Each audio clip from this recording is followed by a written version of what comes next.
Bom dia a todos e a todas, ou a todas e a todos, né? É um prazer muito grande e uma responsabilidade maior ainda estar aqui, com tanta gente sabida, né? Eu estou revendo aqui gente que eu só vi no vídeo, nas web, nos FAP da vida, no Fórum de Ampla Participação. Pessoal muito sabido. Meu nome é Severino Catão, eu sou estatístico sanitarista, sou funcionário do Ministério da Saúde, atualmente cedido à Secretaria de Saúde do Recife, trabalho na Telesaúde, de lá da Secretaria de Saúde.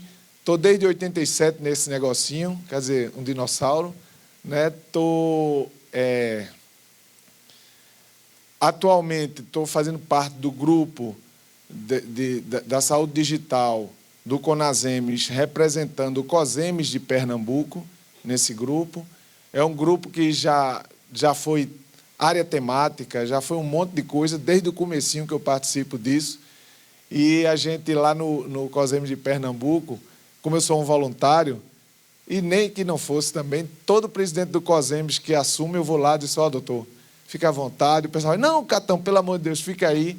E eu estou aqui, né? Eu estou ajudando, eu tenho um prazer muito grande de fazer isso, que minha veia, minha cachaça, meu vinho, quem quiser pense aí no que gosta mais, é informação em saúde, tá? E eu quero dizer que a informação em saúde, saúde digital, é mais uma coisa, para mim são duas coisas bem diferentes, mas se completam, né? E essa mudança para a saúde digital está meio que aperreando minha cabeça, né? Mas nada contra, a gente está aceitando, tem participado dos fóruns. Eu queria parabenizar aqui ao pessoal que organizou o Fórum de Ampla Participação da Estratégia de Saúde Digital, para a discussão da Estratégia de Saúde Digital. Eu estava dizendo a Marisele, diga a todo mundo, foi muito bom.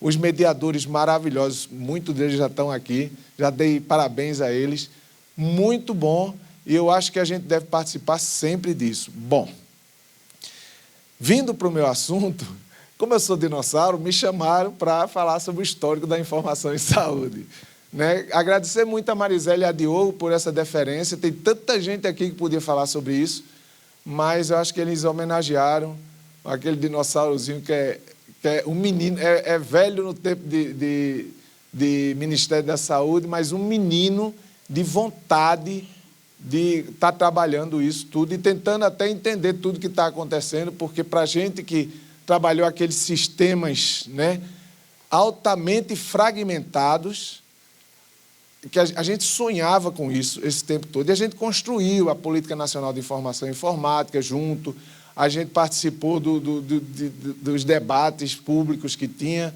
nunca houve um FAP daquele jeito, mas a gente tinha as consultas públicas, a gente sempre estava participando, por isso que eu me empolguei tanto com o FAP, parabéns a vocês, foi muito bom, e que haja mais FAPs, né?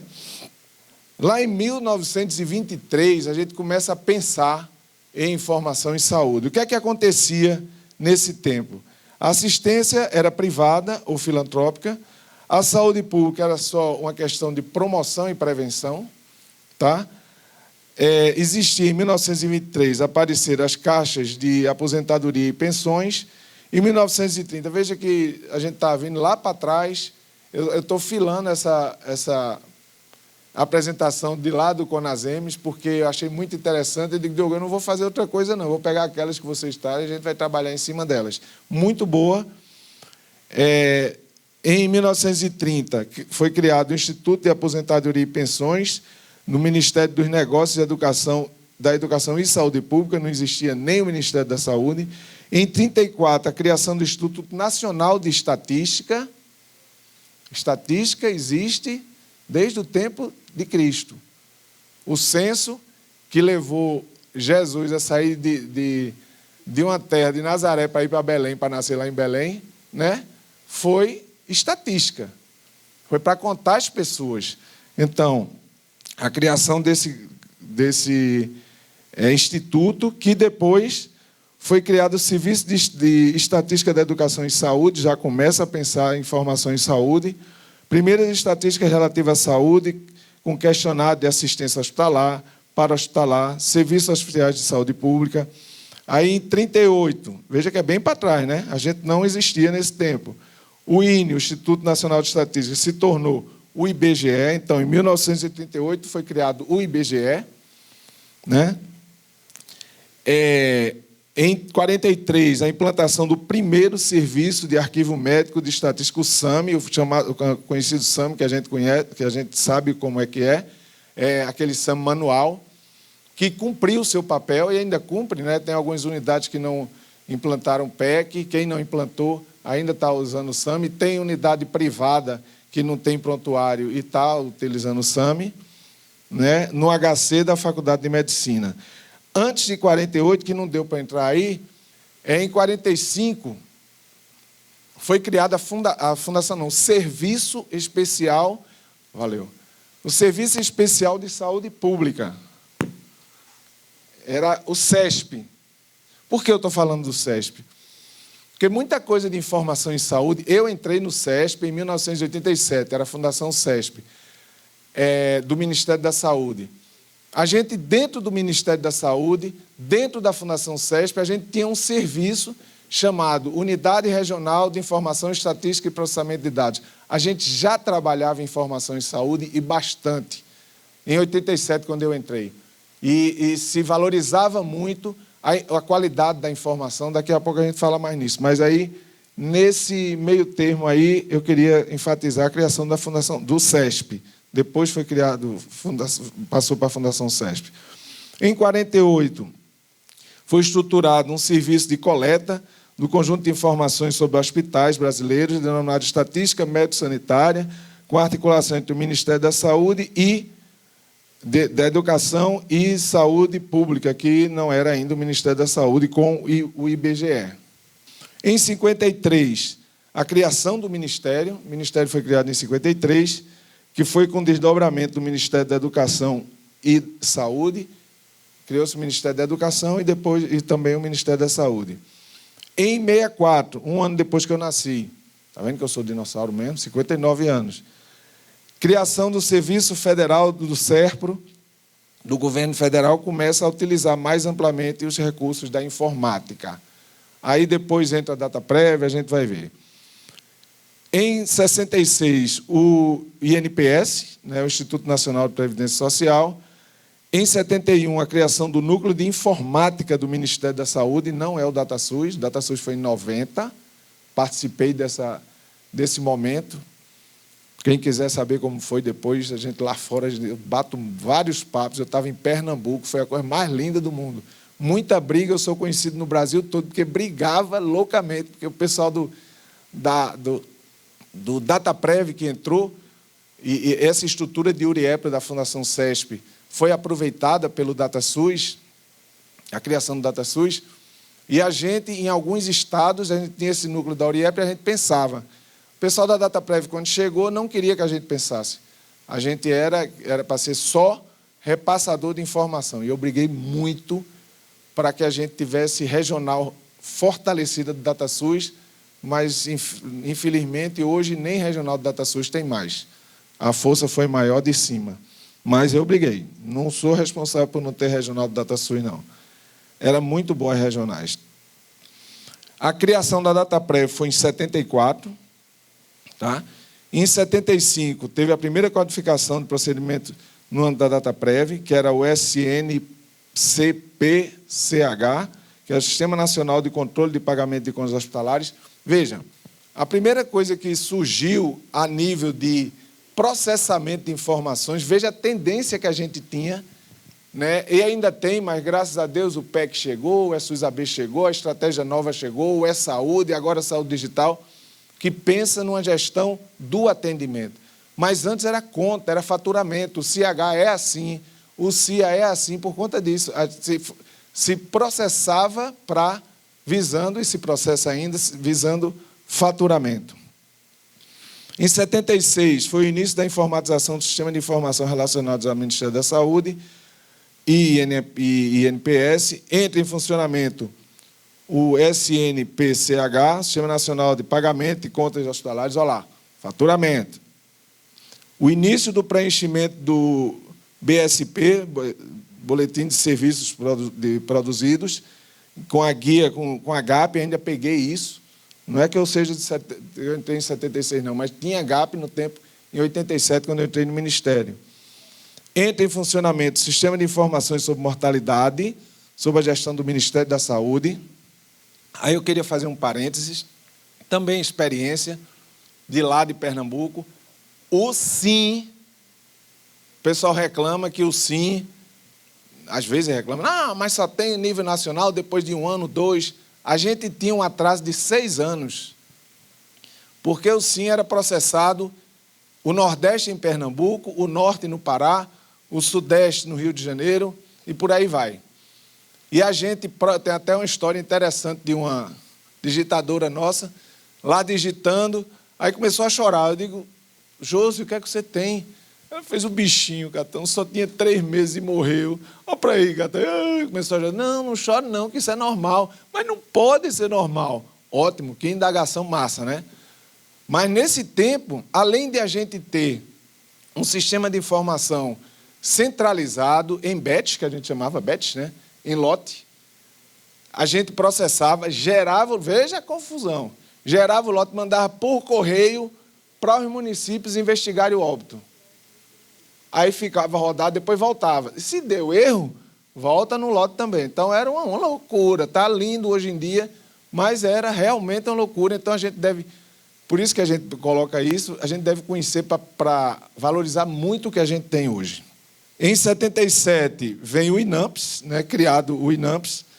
Em 83, a implantação do Sistema de Assistência Médica Hospitalar, que é o SAMPS do INAMPS.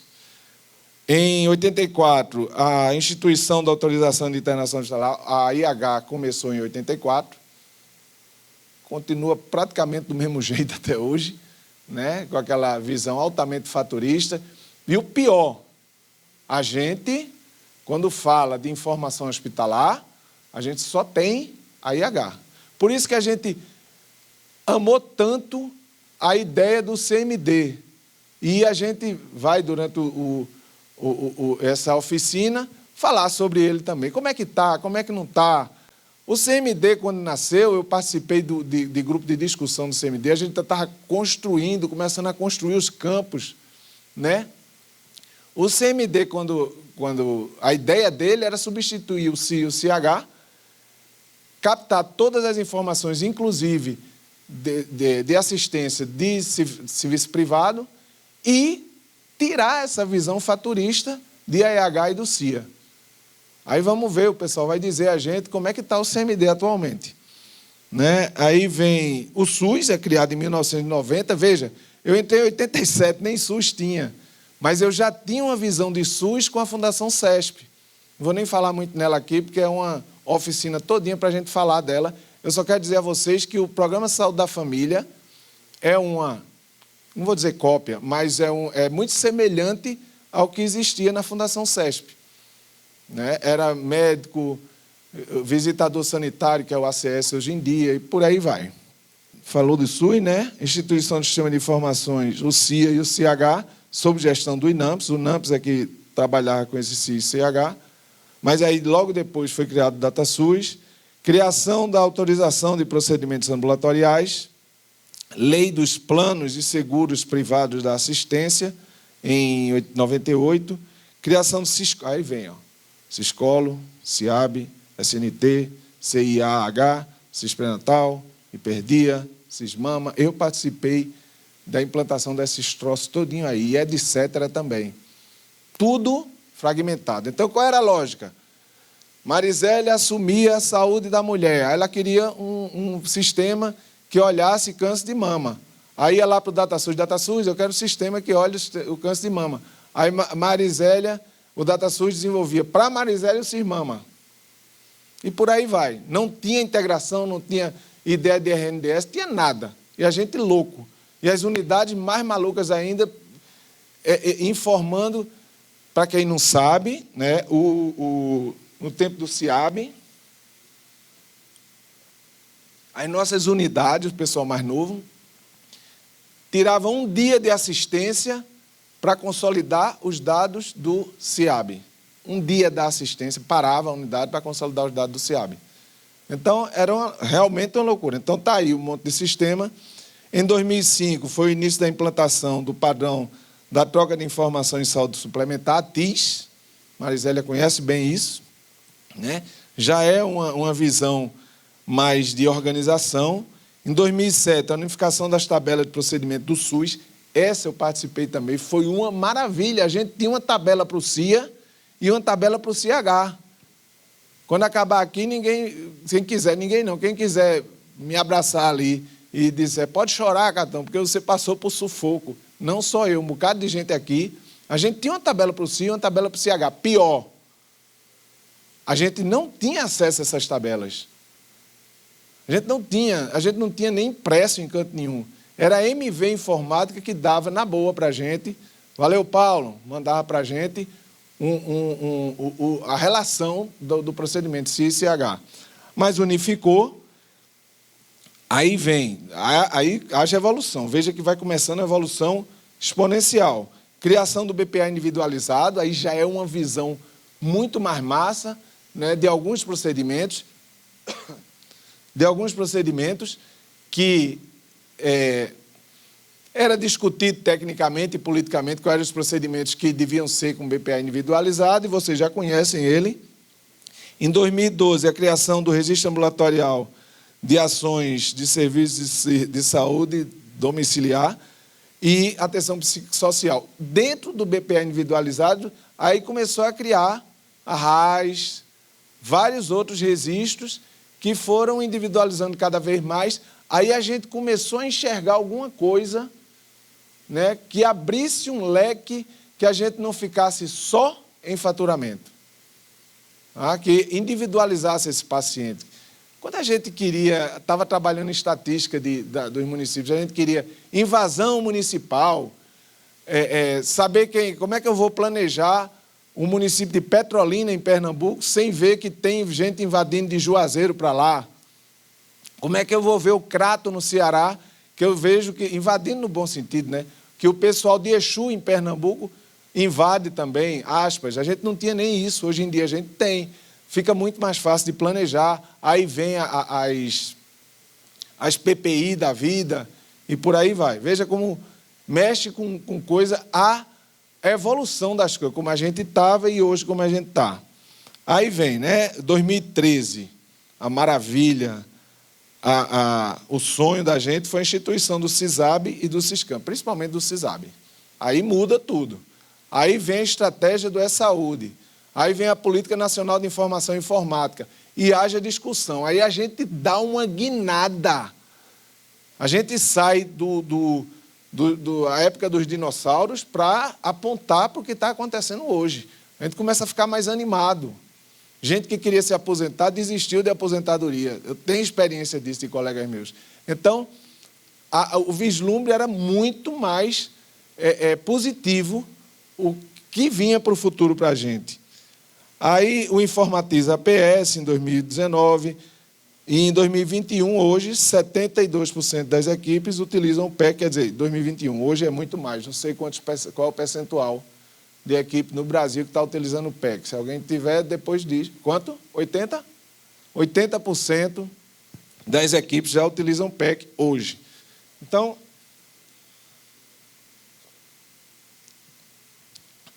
falamos muito pouco de 2019 para 2021, porque todo mundo aqui já sabe o que aconteceu e vai ser discutido na oficina da RNDS. O pessoal vai falar muito sobre isso. Resultado do processo histórico. A criação do DataSUS alavancou um processo de desenvolvimento de sistema de informatização de processos informacionais em grande escala. O DataSUS começa, a criação do DataSUS, né, já tem um órgão que a gente pode dizer, não, vocês precisam pensar com a gente, apesar de que no começo era aquela coisa fragmentada que eu falei. Havia uma ampla demanda por informações de saúde, considerada fundamental para subsidiar o processo de decisão. O resultado desse processo foi o desenvolvimento massivo, de sistema de informação sobre mais diversos assuntos, já na primeira década de funcionamento do DataSUS. Eram esses sistemas que eram fragmentados, não tinha interoperabilidade e nem se pensava nisso.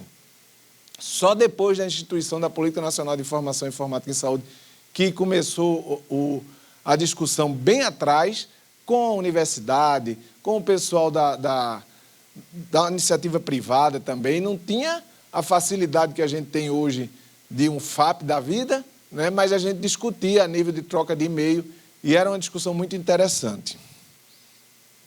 Bom, basicamente é isso. Eu queria finalizar colocando duas coisinhas. A primeira, estamos muito felizes do que está acontecendo. Vocês que estão com essa história aí na mão, botando a máquina para rodar, a gente é super agradecido a vocês, a gente quer muito ajudar, porque era um sonho nosso que está se realizando, né? Para vocês, em geral, nunca esquecer que tem essa história. Isso que está acontecendo não veio do nada, veio de muita relação. Esses cabelos branquinhos aqui que estão na cabeça de Catão e de um bocado de gente, não é por acaso, né? É muita relação que a gente... Agora, a gente sempre sonhou com isso. E depois da Política Nacional de Informação e Informática, leiam ela, leiam. Eu sempre digo a todo mundo que está começando, eu passo a residente lá, a gente tem um programa de residência massa lá em Recife, de saúde coletiva. Eu digo sempre a residentes, leiam. O segredo de quem está na saúde pública é ler, de tudo, né? Mas no SUS é ler. E da informação em saúde, mais ainda. Custa nada. Ah, mas Catão, já tem estratégia de saúde digital. A estratégia de saúde digital se baseou na política de informática e informação. Ela é um aperfeiçoamento da política. Então, leiam, leiam e leiam. A segunda coisa é um recado que eu tenho dado sempre em todo canto que eu passo. A gente fala muito de qualidade de informação. A gente fala muito que os sistemas não têm qualidade da informação. Quem é que informa? Quem é que registra? O profissional de saúde. Tenho 5 minutinhos, dá demais. Quem é que registra? O profissional de saúde. Se eu não colocar na mão desse profissional de saúde o resultado do registro dele, ele vai continuar sem registrar direito. Se eu não capacitar essa figura e não estimular, vai continuar sem registrar direito. Aí, para finalizar, eu dou um exemplo que eu disse em São Caetano. Eu já rodei os municípios de Pernambuco, praticamente todos não, mas uma boa parte, uns 15. São 185, né? É uma boa parte, quase 10%. Eu dei uma entrevista numa rádio e disse o seguinte ao pessoal, falei sobre feedback, eu estava falando sobre qualidade da informação, aí um ouvinte lá, um matutino, disse, danado é feedback, doutor. Aí eu disse, feedback é o seguinte, você que está na roça, ralando para levar comida para casa, na hora do almoço você sai em casa almoçar. Veja, mulheres não fiquem chateadas, mas no interiorzão é assim. A mulher fica em casa, ou então ajuda até o marido, mas vai fazer o almoço dele. Hoje em dia, quem faz almoço lá em casa sou eu, mas eu não moro no interior, né? Eu e minha mulher. Aí eu digo, a sua mulher está fazendo o almoço. Quando você chegar em casa e almoçar, ela precisa que você diga a ela, está salgado, está insosso, está gostoso, precisa ter mais caldo. Isso para ela melhorar. Se você não disser nada e tiver salgado, você vai morrer hipertenso. Você vai morrer de um AVC. Você precisa dar feedback. Feedback é isso. Então, desculpa, os nossos profissionais precisam investimento, eu disse isso no FAP, precisam de investimento na ponta. A gente tem muito investimento, aí eu vou dizer para esses 4 aqui. Eu já te falei, né, Micael? Mas, a gente tem muito investimento, desenvolvimento para gestão. Né? O e-gestor AB está lá. Mais ou menos, né? Que de vez em quando roda. Mas agora, Micael deu uma melhorada grande. E eu sou testemunha disso, melhorou. Mas é uma coisa que o profissional de saúde só vai ter pós. A gente precisa que o profissional de saúde que atendeu uma gestante, ela entre numa estatística na hora e ele abra lá, e tem essa resposta das gestantes dele na base. Eu estou muito feliz porque ontem eu conversei com o Micael, ele disse, Catão, não é logo para amanhã não, mas está tendo uma resposta para isso. Aí, estou finalizando, essa é a última, Diogo, porque eu tenho que falar do Tabiuim. Aí eu digo ao pessoal, por que vocês não me dão um TXT na base? Aperta o pitoco do ESUS, tu sabe disso também, né? Aperta o pitoco do ESUS, aí sai ele vomita um TXT, bota na minha mão, que eu não. Todo mundo resolve o levantamento de informação na base. Mas Micael disse, não precisa não, que a gente vai dar uma resposta e está saindo coisa boa. Então, vamos aguardar. Muito obrigado, pessoal. Obrigado, Diogo. Obrigado, Marisélia. Vocês são maravilhosos. Eu estou feliz, estou emocionado aqui com essa oportunidade de falar para um povo tão sabido. Vocês sabem muito mais do que eu. Mas eu queria repassar isso, é até uma reivindicação minha, repassar isso, meu telefone está aí, quem quiser alguma ajuda, alguma discussão, bater papo, técnico, lógico, né? Mas pode anotar, esse é meu telefone de zap. E um grande agradecimento a vocês pela atenção, ao respeito que vocês tiveram. Eu gosto muito de olhar as carinhas estavam maravilhosas, vocês são muito generosos. Muito obrigado, Deus abençoe todo mundo.